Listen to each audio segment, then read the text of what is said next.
Rangandel adalah nama kelompok sebuah perkumpulan kami. Rangandel terbentuk saat kami dipertemukan dengan teman-teman baru ketika kuliah di sebuah universitas perguruan tinggi di Kota Malang. Rangandel artinya tidak percaya, bukan berarti tidak beriman, tetapi sekumpulan komunitas realistis yang tidak mudah mempercayai hal-hal irasional, apalagi yang berbau mistis.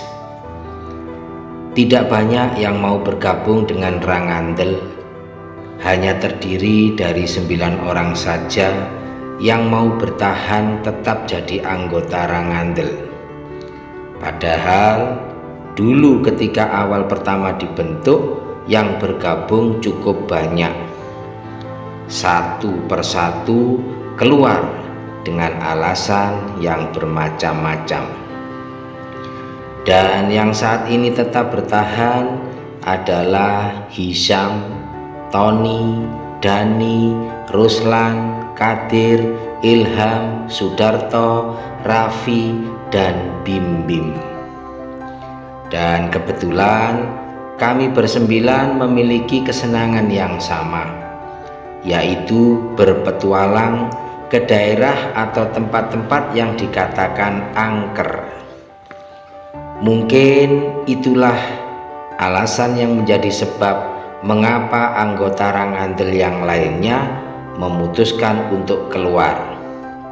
Mereka salah persepsi, padahal yang sebenarnya kami melakukan penelitian secara ilmiah tentang sesuatu yang diprasangkakan oleh kebanyakan orang tentang angker, bukan menjadi semacam pemburu hantu. Kami menggunakan perspektif yang rasional. Dan uniknya, beberapa dari kebanyakan kawan-kawan yang dulunya bergabung dengan Rangandel kini justru lebih suka dan sering percaya dengan hal-hal yang diucapkan oleh kakak seniorku yang bernama Mudofar. Di kalangan mahasiswa kampus kami, Mudofar lebih dikenal sebagai seorang indigo, sering mengatakan berbagai hal yang muter-muter dan terkesan cenderung meramal.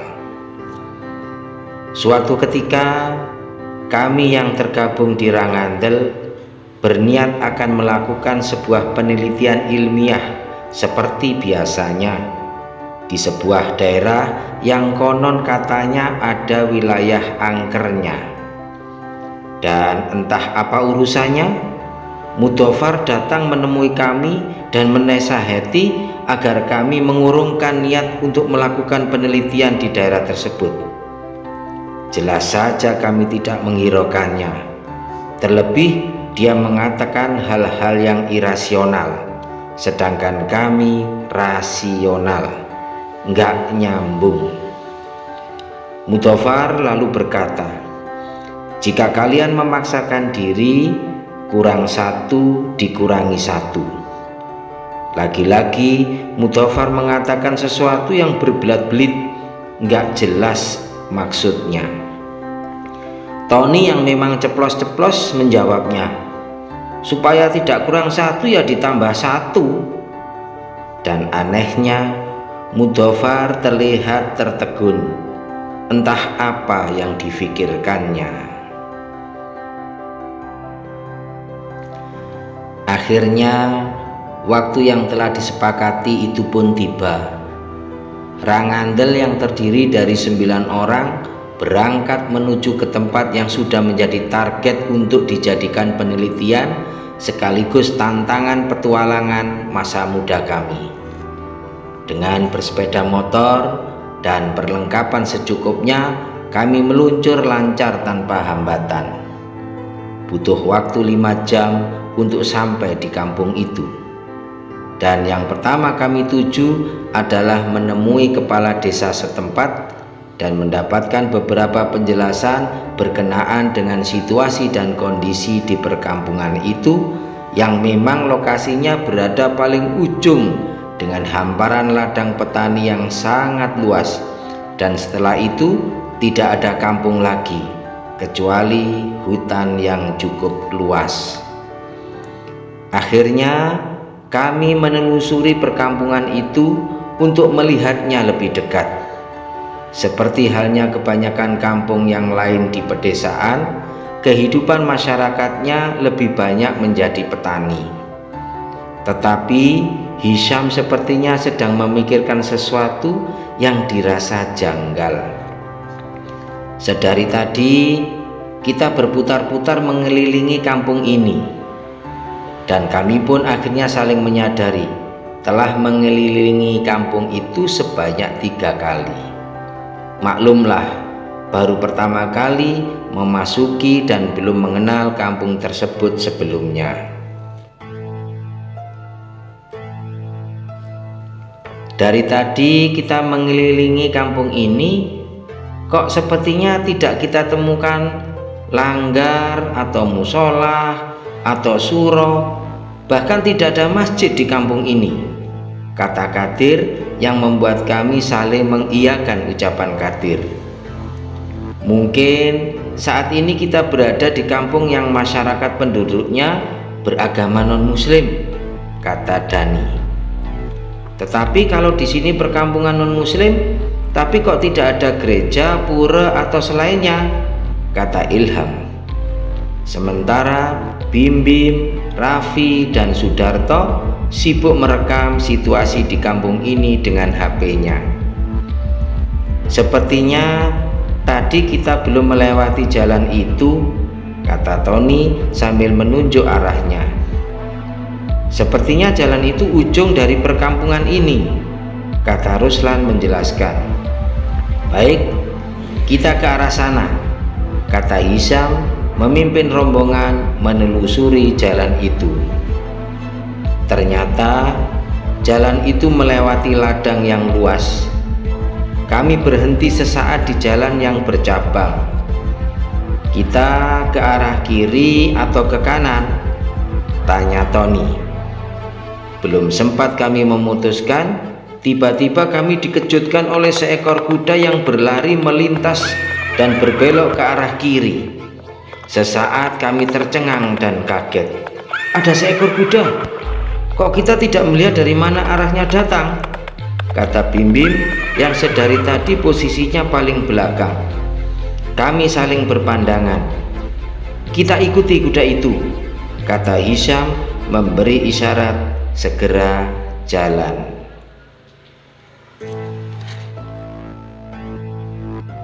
Kami pun mengikuti kuda itu berlari. Didorong rasa penasaran karena dikejutkan oleh seekor kuda yang nyaris tidak kami ketahui arah datangnya. Entah sudah berapa lama itu terjadi. Kami sama sekali tidak menyadari bahwa sebenarnya kami telah mengikuti kuda yang berlari memasuki area hutan.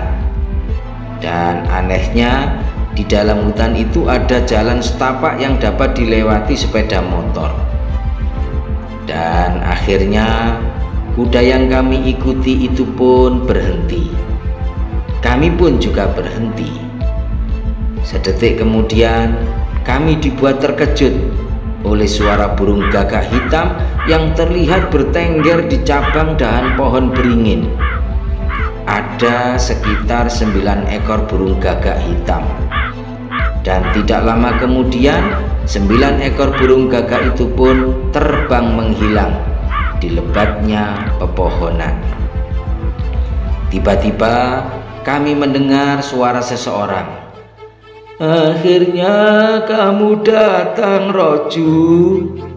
Dan benar juga, terlihat seorang kakek berjalan mendatangi kuda itu sambil menepuk-nepuk leher kuda itu. Kakek itu tertawa. Tertawanya sangat aneh. Entah seaneh apa. Tak berselang lama, si kakek itu pun menoleh ke arah kami dan memperhatikan kami dengan pandangan yang aneh. Sorot matanya seolah mempengaruhi otak kami. Bim Bim, meskipun posisinya paling belakang, sibuk merekam dengan HP-nya. "Sepertinya kamu membawa tamu, Roju," kata kakek tua itu kepada kuda itu yang dipanggilnya Roju. Ketika kakek tua itu berjalan menghampiri kami, secara serentak kami pun turun dari sepeda motor kecuali Bim Bim yang sedang asyik dengan merekam di HP-nya. "Di sini tak ada sinyal," kata Bim Bim, yang entah mengapa tiba-tiba HP-nya terjatuh. "Ya Allah," kata Bim Bim sambil turun dari sepedanya. Dan tiba-tiba kuda itu berlari menjauhi kami. "Kalian ini siapa? Dari mana dan hendak ada urusan apa?" tanya kakek itu berurutan, seolah selidik ingin segera dijawab. "Maaf kek, kami dari jauh, sengaja ingin mendatangi kampung ini," jawab Bim Bim begitu saja. "Oh, dari jauh mendekat ke sini," kata kakek itu. "Bukan dari jauh mendekat ke sini, kek, tetapi dari jauh mendatangi kampung ini," kata Raffi sambil tersenyum sok akrab. Setelah kakek itu menanyakan nama-nama kami, akhirnya kami dipersilahkan mampir singgah di gubuknya. Dan anehnya, tidak terfikir oleh kami keanehan yang terjadi. Ada gubuk di hutan dan kakek tua tinggal sendirian di sini. Tak terasa, ternyata suasana menjelang maghrib. Kami berniat pamit pulang kembali ke kampung, tetapi kakek itu mencegah kami pergi. "Sebaiknya malam ini kalian menginap tidur di sini." Kami pun menyetujuinya.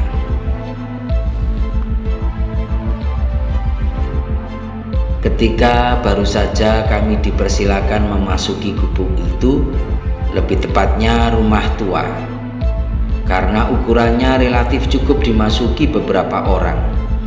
Kakek itu berkata, "Sebaiknya kalian tetap di dalam gubuk ini karena hari mulai gelap. Silahkan istirahat dulu. Saya tinggal dulu untuk menemui Roju," sambil memberi isyarat agar kami menutup pintu gubuk itu. Tak ada lampu penerangan di dalam gubuk itu. Untungnya kami membawa lampu senter ganda yang kami gunakan untuk menerangi ruang dalam gubuk itu. Ada bau wewangian yang tercium oleh kami. Semakin lama, semakin kuat harumnya, membuat bulu kuduk kami berdiri. Padahal sebenarnya di samping luar gubuk itu ada tanaman kembang sedap malam yang memang akan mengeluarkan bau harum di malam hari. "Ayo kita sholat maghrib," kata Hisam. "Tetapi di sini tidak ada air untuk berwudu," kata Dani. "Sudah, kita bertayamum saja," kata Bim Bim sambil menaruh HP-nya. Akhirnya kami pun sholat maghrib bersama setelah bertayamum. Antara sadar dan tidak, antara percaya dan tidak percaya, ketika kami melaksanakan sholat berjamaah, telinga kami mendengar suara-suara yang aneh, bahkan menyeramkan. Kami pun berusaha khusyuk dan tumakninah dengan memejamkan mata. Dan ketika sholat berakhir, salam ke kanan dan ke kiri, tiba-tiba saja Bim Bim berteriak mengejutkan kami. Masya Allah! Bim Bim menutupi matanya dengan telapak tangannya. Ada apa, Bim? Dan dijawabnya, lihat di jendela yang terbuka itu. Kami pun serempak melihat arah jendela yang sedari tadi memang terbuka. Tidak ada apa-apa, hanya suasana gelap di malam hari. Ingat, kita ini rangandel, selalu rasional, kata Hisham. Tetapi Bim Bim justru bersikap lain yang membuat kami penasaran. Bim, jangan macam-macam kamu. Memangnya kamu melihat apa? Tanya Ruslan sambil mengarahkan lampu senter yang cahayanya menerobos ke arah gelapnya malam. Dan kami dibuat terkejut ketika terdengar suara-suara dan dedaunan pepohonan yang bergoyang-goyang. Ingat, rasional, kata Hisham. Bisa jadi yang barusan bergerak dan suara ribut itu monyet-monyet hutan yang kaget ketika terkena sorot cahaya senter, sambungnya. Tapi Syam, apa ada monyet matanya cuma satu dan lidahnya panjang menjulur, kata Bim Bim yang membuat kami tercengang mendengarnya.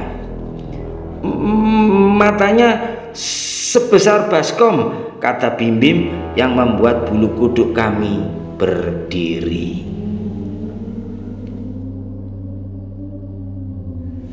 Hampir semalaman kami tak dapat tidur, tetapi akhirnya kami terlelap juga karena rasa kantuk yang amat sangat. Disinilah segala sesuatunya mulai berawal. Masing-masing dari kami bermimpi, tetapi mimpi itu hanya sepotong-sepotong. Ketika setelah sholat subuh, masing-masing di antara kami saling bercerita mimpinya. Tetapi betapa anehnya, jika digabung-gabungkan, mimpi kami seolah sebuah kejadian yang bersambung satu sama lain, membuat kami jadi penasaran.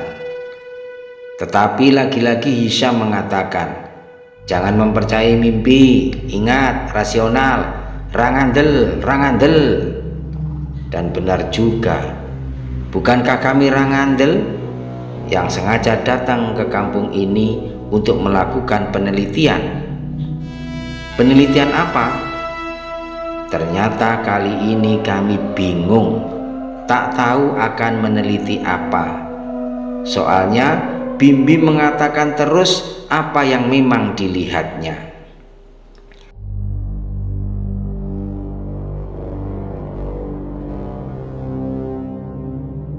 Matahari sudah menerangi bumi. Cahayanya menembus setiap ruang dan celah yang terbuka. Suasana yang kami lihat terasa sangat menyenangkan sekali. Kami sarapan roti yang memang sengaja kami bawa di rangsel. Setelah meneguk air putih yang juga menjadi bekal, tiba-tiba kami dibuat terkejut. Masya Allah! Teriak kami bersama, seolah telah melihat atau tersadar sesuatu. Ternyata saat ini kami berada di atas pohon, sekitar 10 meter dari atas tanah. Ternyata gubuk yang kami singgahi berada di atas pohon. Hisham tampak menampar pipinya sendiri. Dia memikirkan sesuatu. Ya Allah, bukankah aku yang bermimpi ada gubuk tua di atas pohon? Benar juga, tadi Hisham telah mengatakan mimpinya seperti itu. Nanti dulu, tenang, ingat, kita ini rangandel, kata Ruslan sambil meneguk sisa air putihnya. Aku bermimpi ada seorang wanita yang dikejar-kejar ayam hutan. Dia terus lari dan jatuh terjebur di sungai, kata Tony yang langsung ditimpali oleh Dani. Justru kalau kita tidak segera turun dari pohon ini akan segera tumbang, karena di atasnya ada gubuk yang berisikan 9 orang. Benar juga, kami pun turun satu persatu. Dan betapa kagetnya kami ketika Bim Bim turun yang terakhir, terdengar kembali suara burung gagak hitam yang jumlahnya ada 9 ekor yang bertengger di atas cabang pohon itu. Ketika kami mendongak hendak melihatnya, Masya Allah, kami berteriak serempak. Ternyata di atas pohon yang baru saja kami turuni, ternyata hanya ada 9 ekor burung gagak yang bertengger, dan tidak tampak ada gubuknya. Kemana gubuknya? Akal rasional kami dipertanyakan, dan kami juga dibuat bingung. 9 sepeda motor kami tidak ada, hilang kemana? Dan kakek tua itu juga di mana? Tidak ada.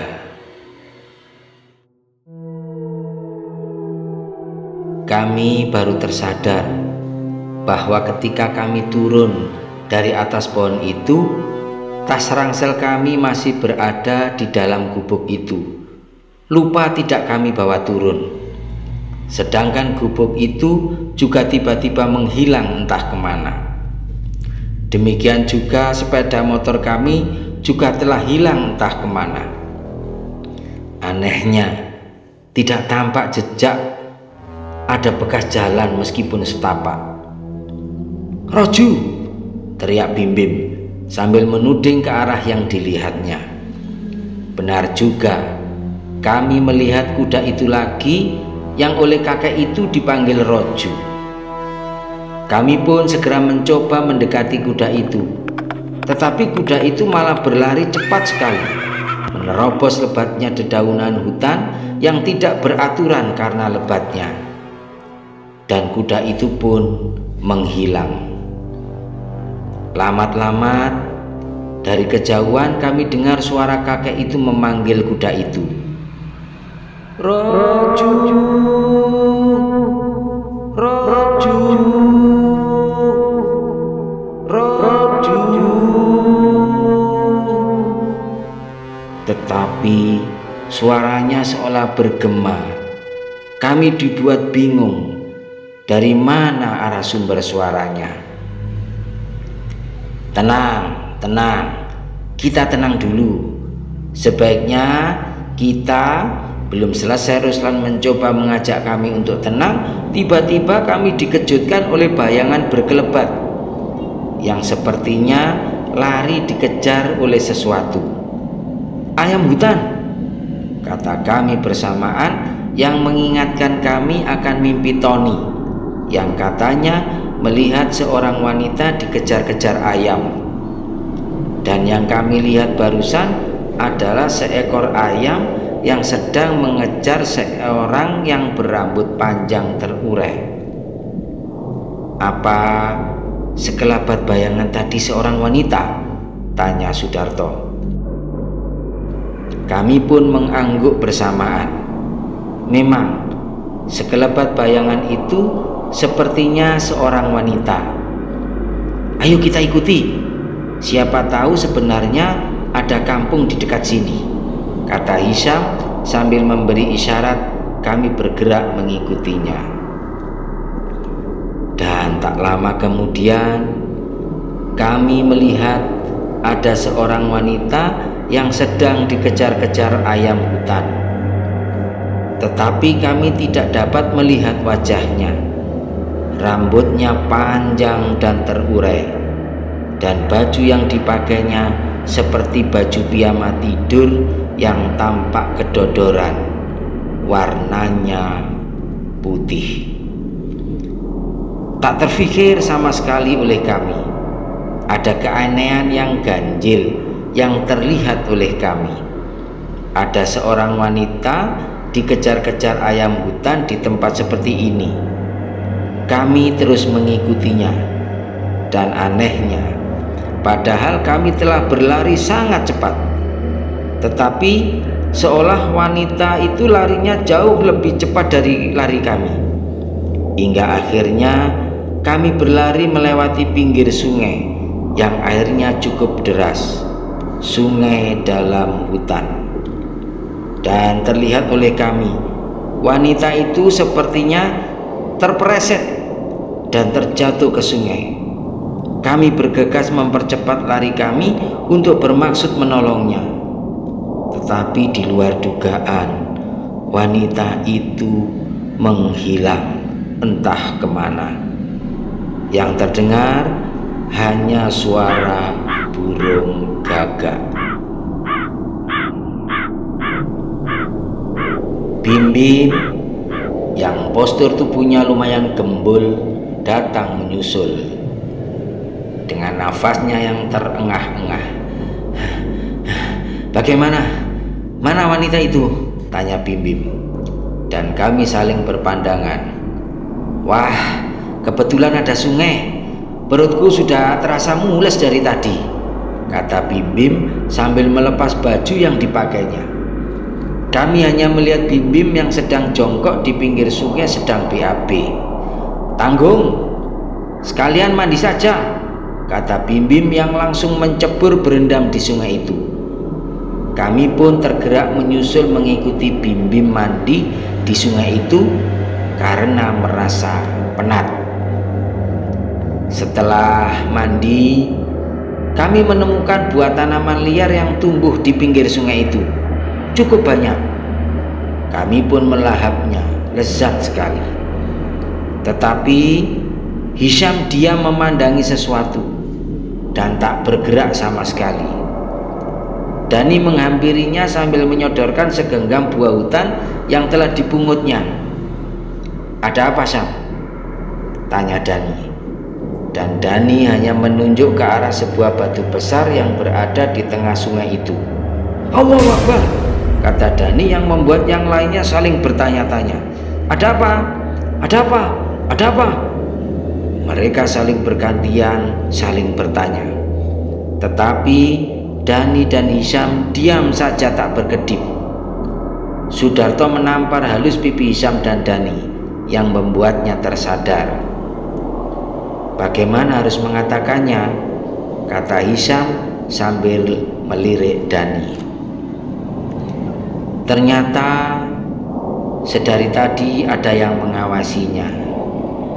Hisham dan Dani melihat dengan mata kepalanya sendiri seorang wanita berbaju putih duduk di atas batu besar di tengah sungai.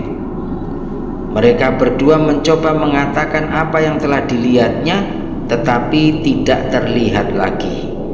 "Oke, sekarang kita kembali kepada prinsip rasional, rangandel," kata Ruslan mencoba menenangkan suasana meskipun sebenarnya dia juga sedang dalam tanda tanya besar. Ada apa ini? Berarti mimpi itu apakah rasional? Kata Kadir yang mulai tersadar.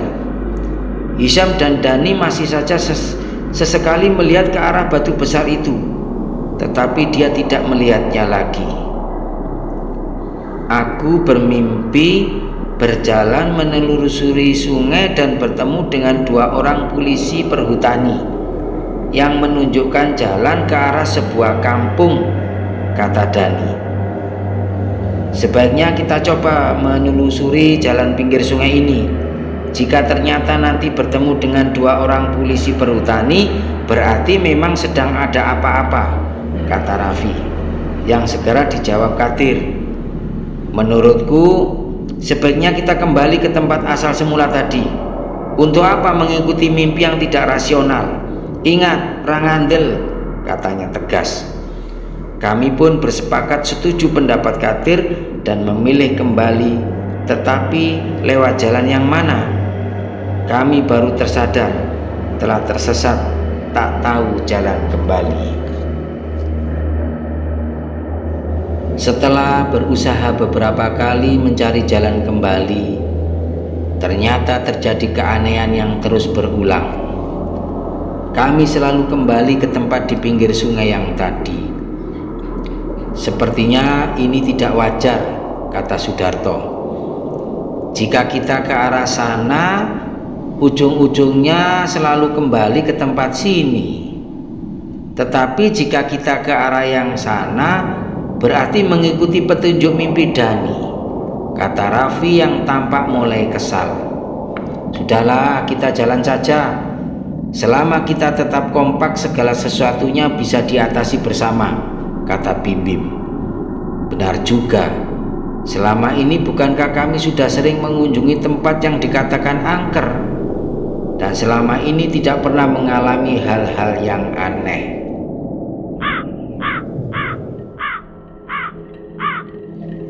Kami pun berjalan menelusuri pinggir sungai tanpa bercanda sama sekali.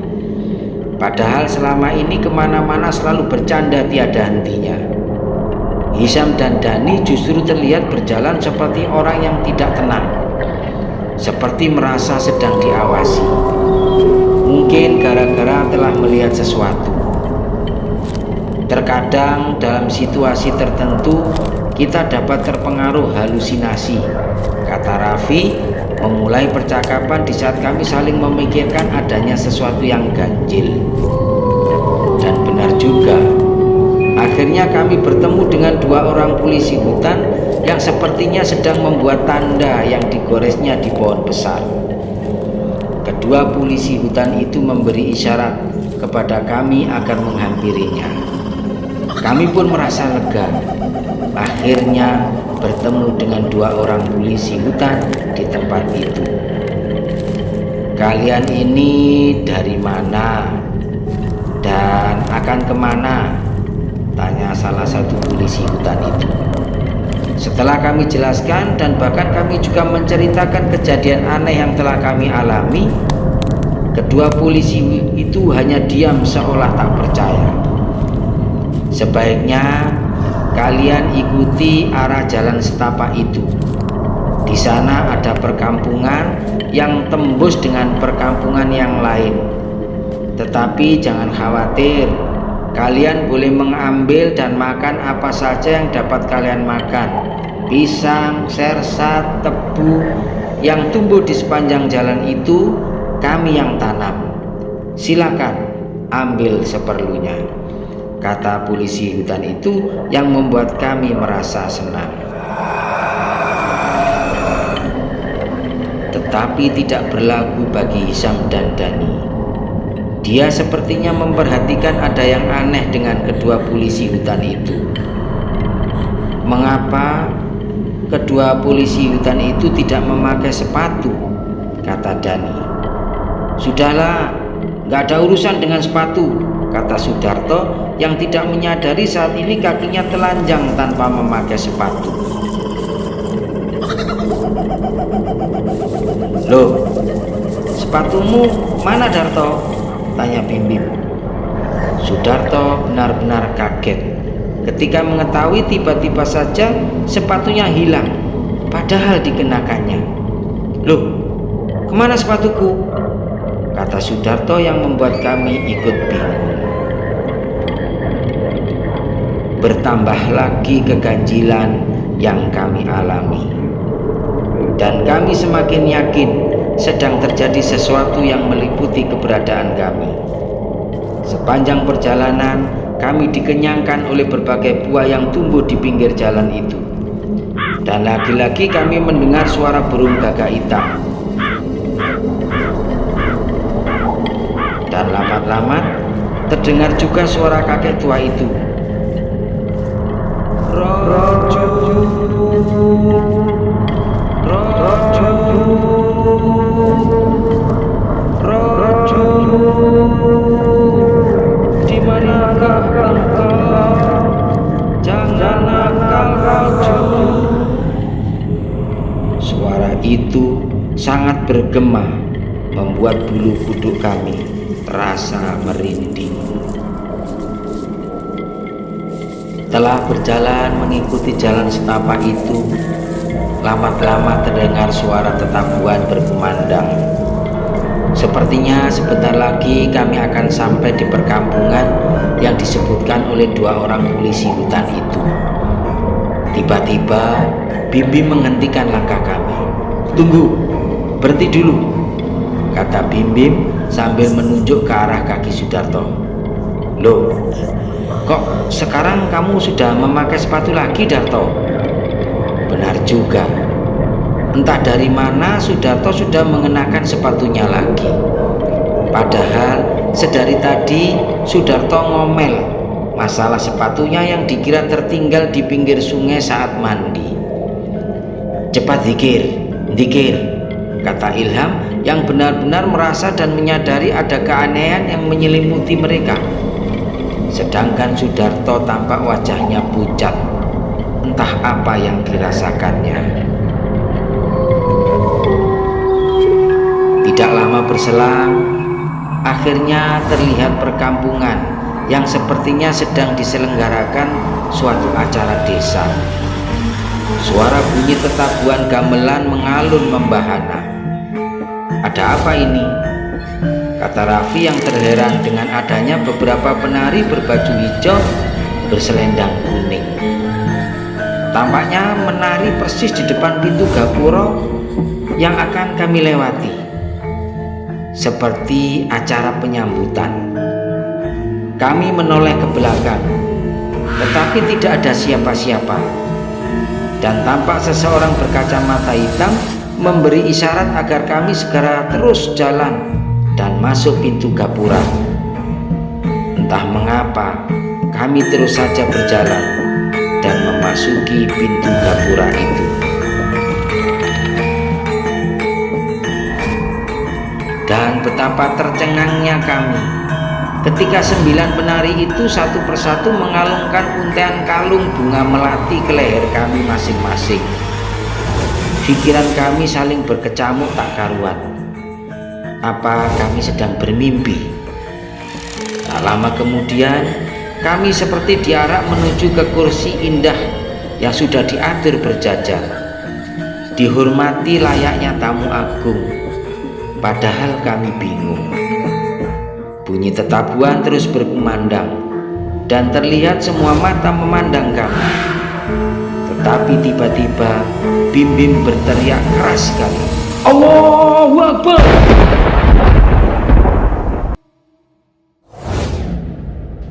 Hanya dalam sekejap, hanya sedetik, sekedipan mata, semuanya berubah.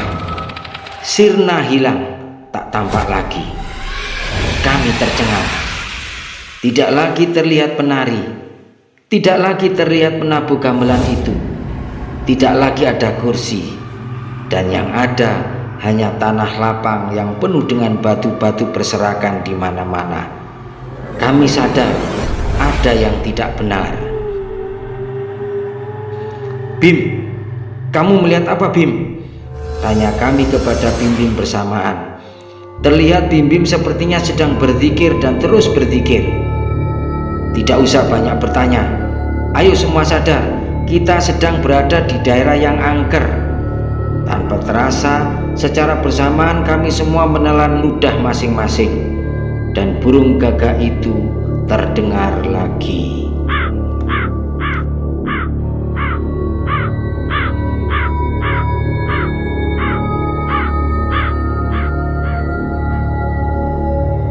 "Ayo, kita tetap realistis, rangandel," kata Raffi.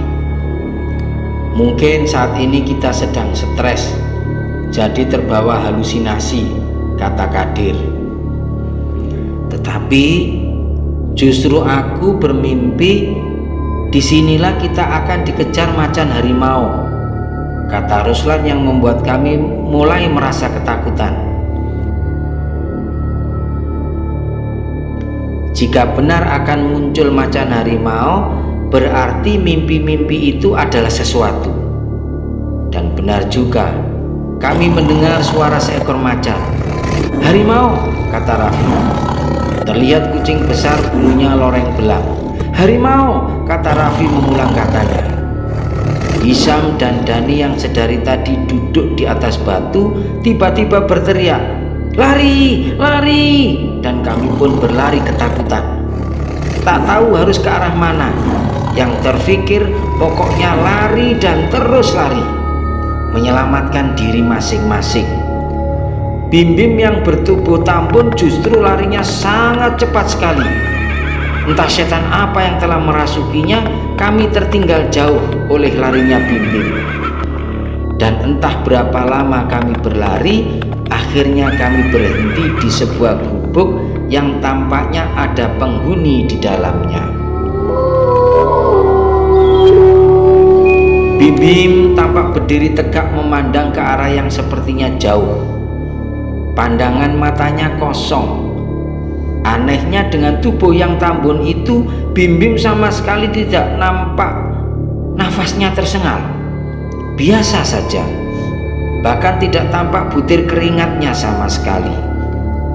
Ilham memegang tangan Bim-bim sambil mengucapkan Bismillah.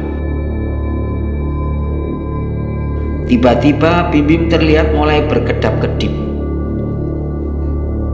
Ada apa, Bim? Kok larimu tadi sangat cepat sekali? Tanya Ilham. Lari apa? Aku tadi justru merasa sedang naik di punggung kuda, dan kuda itu tadi menghilang di rerimbunan itu, kata Bim-bim sambil menunjuk arahnya.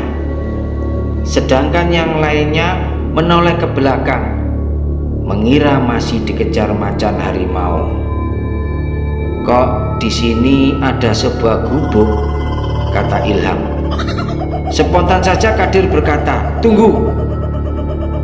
Aku telah bermimpi jika kita memasuki gubuk itu, kita akan sampai di sebuah perkampungan. Ngomong apa kamu, Dir? Kata Sudarto. Memangnya gubuk itu seperti pintu ajaibnya Doraemon?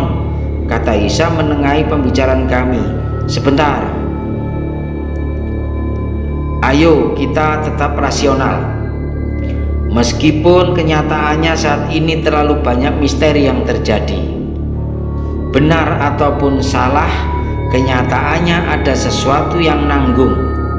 Mimpi-mimpi itu buktinya terjadi. Sekarang mimpi Kadir ada di depan mata. Kita ikuti saja apa maunya mimpi itu. Yang penting tetap berzikir.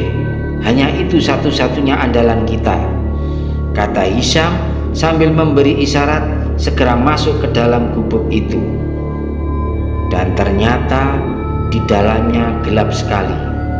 Tidak terlihat apa-apa kecuali sebuah pintu. Dan kami pun membuka pintu itu. Ternyata benar mimpi Kadir. Ada perkampungan, tetapi sepi. Seperti kampung mati. Suasana perkampungan itu terasa hening. Kemana orang-orangnya? Hampir seluruh rumah itu ada kandang sapinya, tetapi tidak ada satupun sapi yang terlihat. Ada kandang kambing, tetapi tidak ada satupun kambing yang terlihat. Ada sangkar burung yang tergantung, tetapi tidak satupun terlihat ada burungnya. Tetapi anehnya, hampir setiap rumah itu ada terlihat seekor ular. Ada yang terlihat melingkar di depan pintu. Ada yang terlihat melingkar di atas bubungan genting. Ada yang terlihat melingkar di sana dan di sini. Kami berusaha saling waspada melihat keganjilan yang kami alami. Setelah berkeliling mengelilingi perkampungan itu, yang ternyata kampung itu seperti labirin yang melingkar, seperti lingkaran ular. Akhirnya kami berada persis di titik tengah perkampungan itu. Kami menyadari sedang berdiri persis menghadap salah satu rumah yang pintunya tertutup. Sepertinya rumah itu yang paling besar dari rumah-rumah yang lainnya.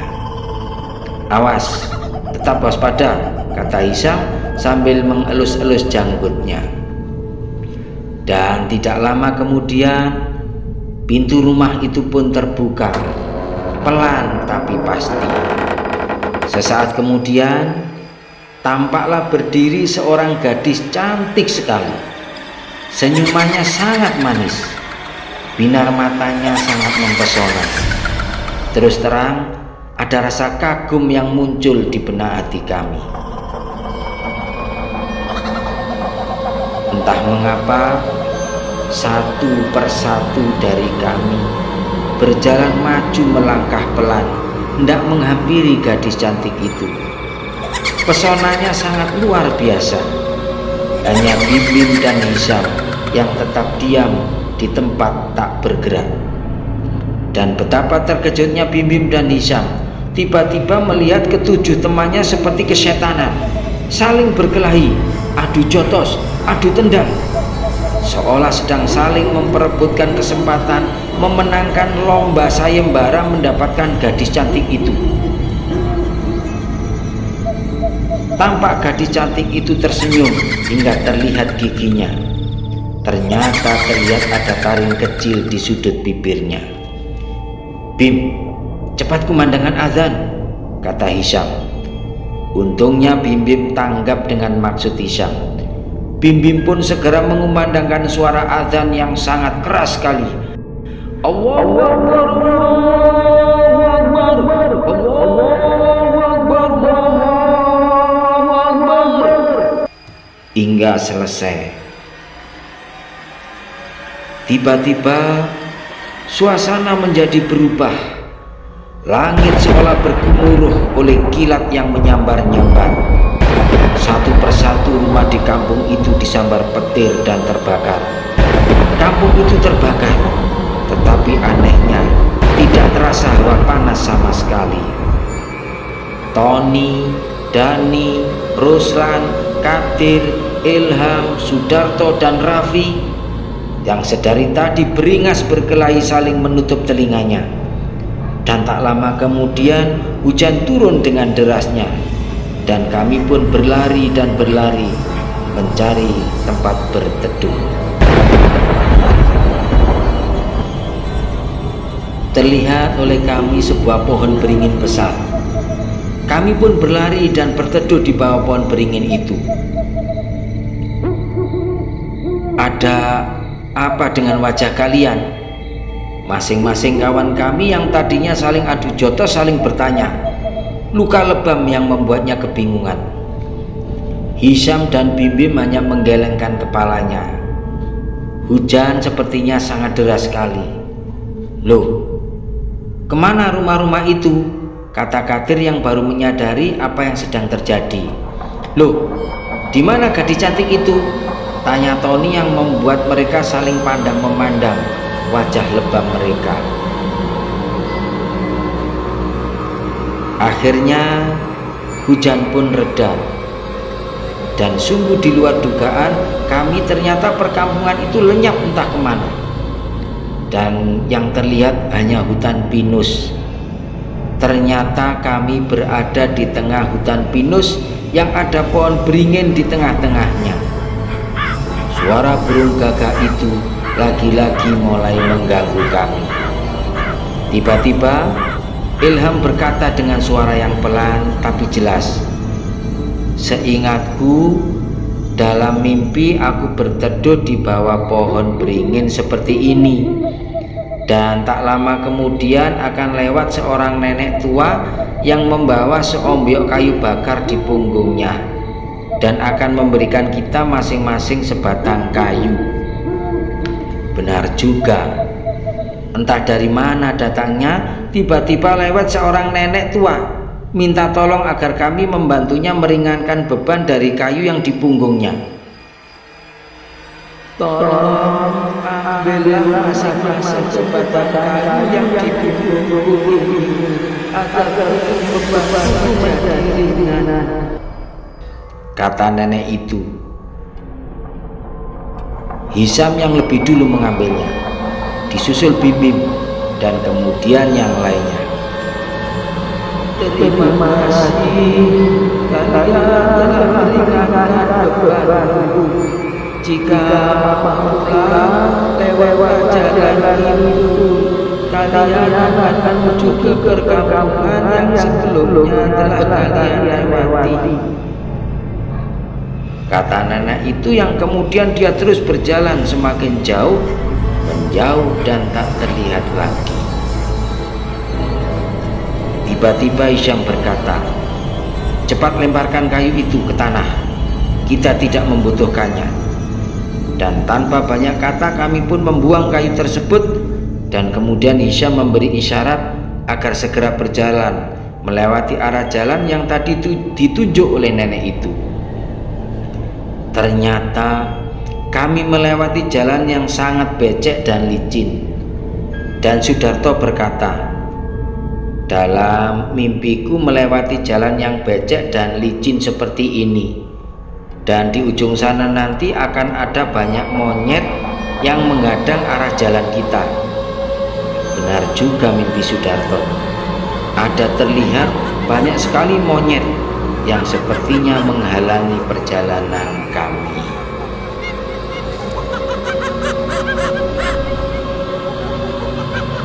Situasi dan kondisi benar-benar menegangkan sekali.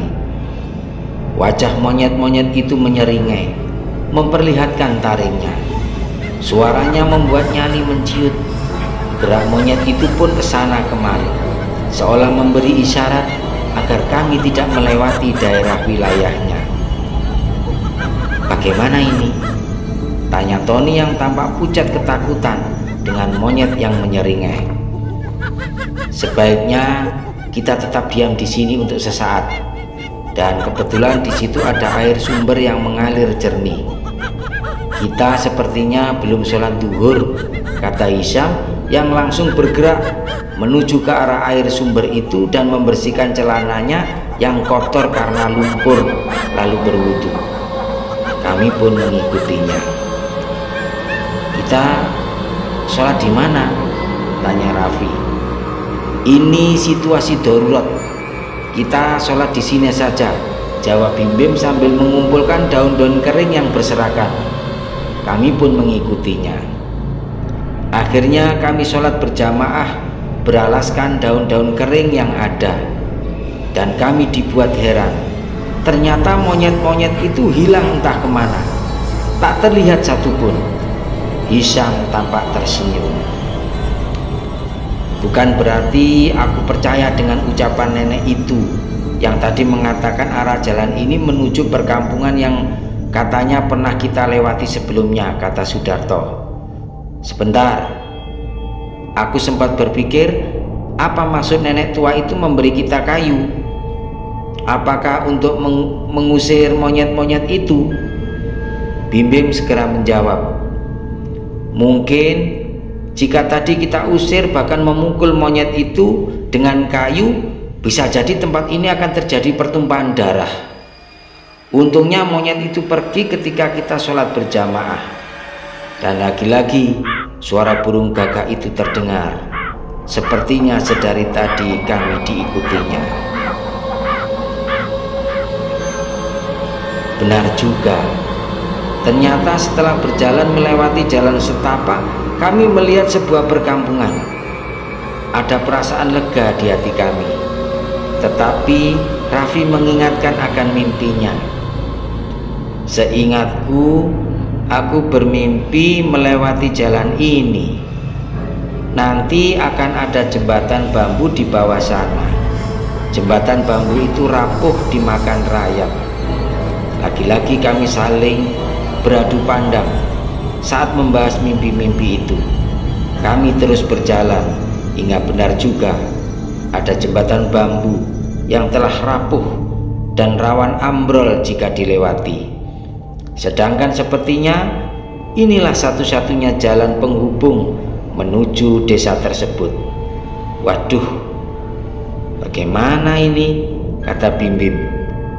"Ada bau busuk yang menyengat yang tercium, seperti bau bangkai." Didorong rasa penasaran akan bau busuk yang sangat menyengat itu, kami mencoba mencari sumber pusat bau tersebut. Tidak ditemukan. Tiba-tiba Hisham mengatakan sesuatu yang sangat pelan tetapi jelas terdengar oleh kami. "Sebaiknya kalian pejamkan mata tanpa bernafas. Entah mengapa, kami menurut saja apa yang dikatakan Hisham. Kami memejamkan mata sambil menahan nafas. Sekarang buka mata kalian pelan-pelan, kata Hisham. Dan terlihatlah sosok wanita berbaju putih berambut panjang. Sepertinya dialah yang lari-lari dikejar ayam itu. Salah satu dari kalian harus menemaniku, kata wanita itu, tepatnya hantu wanita itu.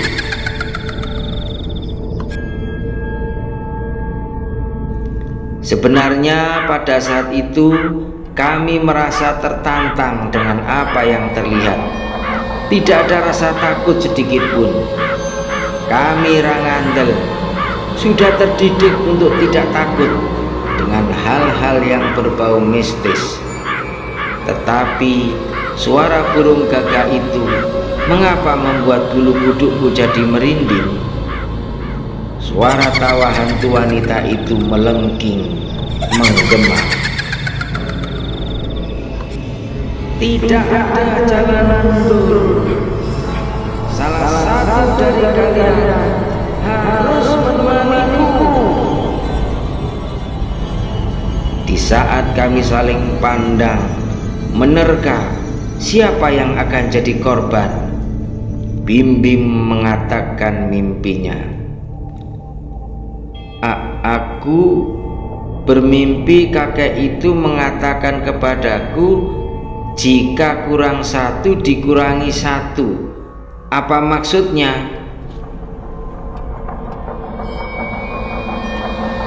Dan tiba-tiba terlihat oleh kami burung-burung gagak itu terbang berputar-putar mengelilingi hantu wanita itu dan menangkap salah satunya, seekor burung gagak hitam yang lumayan gemuk.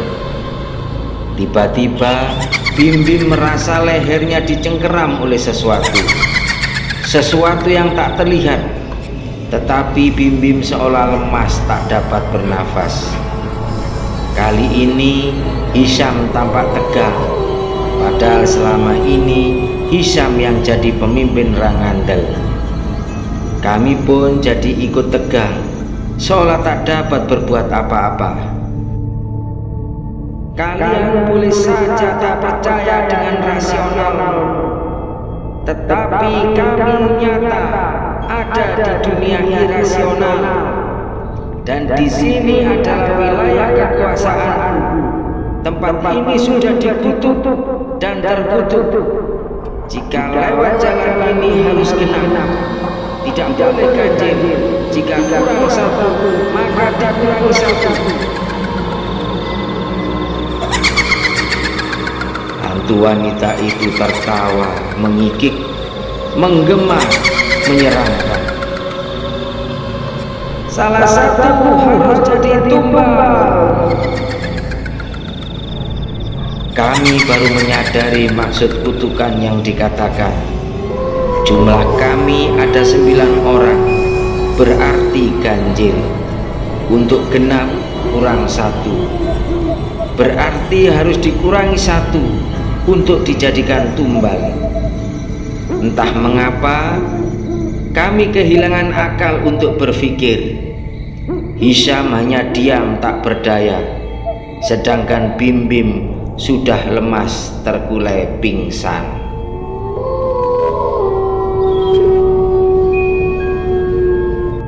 Dalam situasi yang sangat genting itu, antara sadar dan tidak, tiba-tiba kami teringat ucapan Tony kepada Mudofar, supaya tidak kurang 1, ya ditambah 1. Kami saling merenung.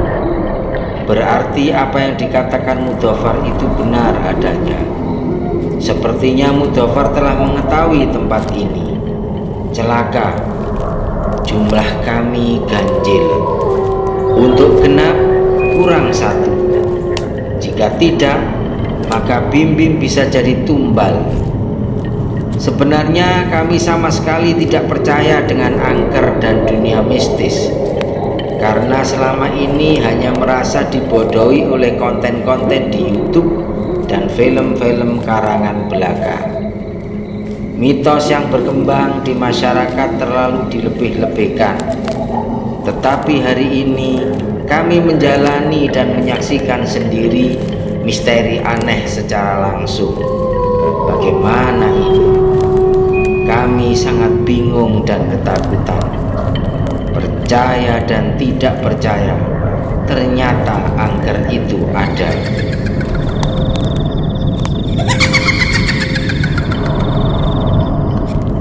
Tiba-tiba hantu wanita itu tertawa melengking, menggema, sambil meremas-remas burung gagak di tangannya. Bim-Bim sepertinya bergerak sendiri. Bim-Bim bangun tetapi matanya tetap terpejam. Bim-Bim berjalan mendekati jembatan bambu itu dengan mata yang terpejam. Bim-Bim pasti akan terjatuh ke dalam jurang itu. Entah mengapa, kami hanya dapat menyaksikan tanpa dapat bergerak sama sekali. Tubuh kami seolah kaku, tak mampu berbuat apa-apa.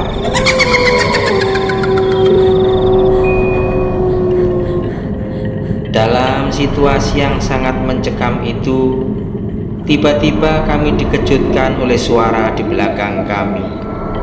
Tetapi kami tidak dapat menolehnya. Suara yang kami kenal sekali.